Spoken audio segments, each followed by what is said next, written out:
BJP प्रदेश अध्यक्ष VD Sharma ने प्रदेश के पूर्व मुख्यमंत्री कमलनाथ पर कटाक्ष करते हुए बड़ा बयान दिया है। उन्होंने कहा कि कमलनाथ का हाल बेगानी शादी में अब्दुल्ला दीवाना जैसा है। साथ ही वीडी शर्मा ने कहा कि मध्य प्रदेश में जब कांग्रेस किसान आंदोलन का आह्वान कर रही थी तब कमलनाथ गायब थे।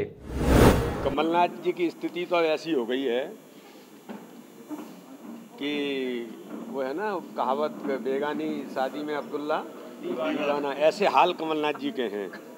इतने दिनों बाद कमलनाथ जी को भी याद आ रही है। मध्य प्रदेश के अंदर कांग्रेस आंदोलन का आह्वान कर रही थी, कमलनाथ जी गायब थे। मध्य प्रदेश का किसान माननीय प्रधानमंत्री जी के साथ इन कानूनों के साथ खड़ा है। मीडिया के सारे मित्र जानते हैं कि 50 लाख से ऊपर किसानों ने माननीय प्रधानमंत्री जी को इस बात के लिए सुना था कानून के समर्थन में।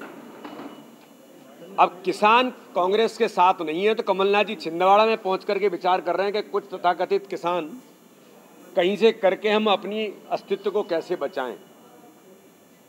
और कमलनाथ जी ने इस बात का उल्लेख किया था, इस बात का जवाब दें कि कांग्रेस का 2019 का जो घोषणा पत्र है उसके अंदर इन कानूनों के बारे में कांग्रेस ने जो वादा किया था घोषणा पत्र के अंदर, तो क्या वो झूठा था?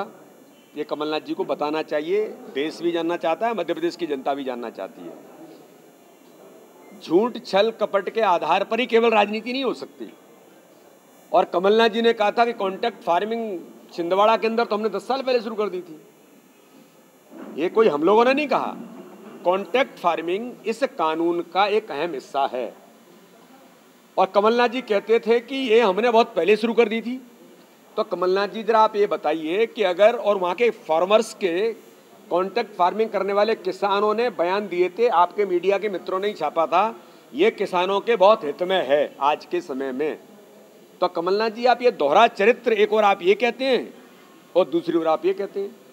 केरल में आपकी सरकार है, केरल के अंदर एपीएमसी एक्ट वहाँ पर नहीं है, तो आप वहाँ विरोध क्यों नहीं कर रहे हैं? वहाँ तो विरोध करने के लिए आप नहीं गए। एपीएमसी एक्ट वहाँ भी लागू होना चाहिए। तो इसलिए इस प्रकार से कमलनाथ जी ने जो आज बयान दिए हैं, तो मैं तो पूछना चाहता हूँ कमलनाथ जी, आप जो किसान आंदोलन कर रहे हैं वो वहाँ छिंदवाड़ा में रहेंगे कि नहीं रहेंगे? क्योंकि अभी तक तो किसान आंदोलन में वो कहीं थे नहीं। और अरुण यादव जी को उन्होंने पूरा भार सौंप दिया और उसके बाद ही वो गायब हो गए।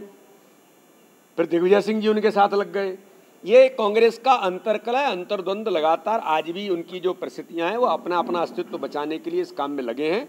तो मेरी तो उनको शुभकामनाएं कि अपना अस्तित्व बचाने के लिए उनको किसान आंदोलन करना है, तो बहुत बहुत उनको बधाई। खबरों में बने रहने के लिए ग्रामीण भारत टीवी को सब्सक्राइब कीजिए और बेल आइकॉन दबाना ना भूलें।